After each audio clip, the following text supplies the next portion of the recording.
so we can scrutinize each and every death that could be COVID-19 related. And we know that there would be overcounting and there would be undercounting, or we could zoom out and look at overall deaths in Colorado. Kevin Vaughn from our 9 Wants to Know team found that those excess death numbers, the overall death numbers, show that the pandemic's reach goes beyond just those killed by the virus.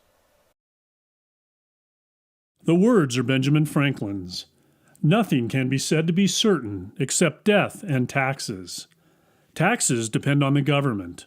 But death? Death is really, a zero-sum game. Death is certain. We're all going to die. Bob Anderson of the Centers for Disease Control and Prevention has a pretty good idea how many people are going to die every week in every state.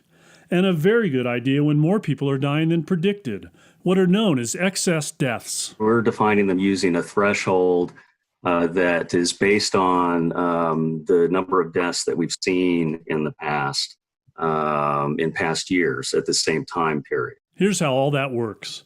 The CDC takes that historic death data, factors in demographic changes such as population growth, and runs it through a computer algorithm that predicts the number of deaths that should be expected each week, and then in turn calculates excess deaths, which aren't unheard of.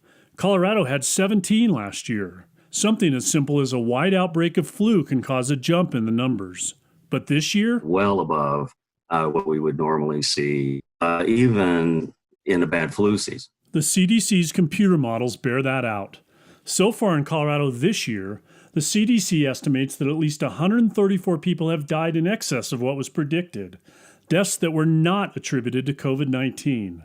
And the computer model shows the number could actually be as high as 532.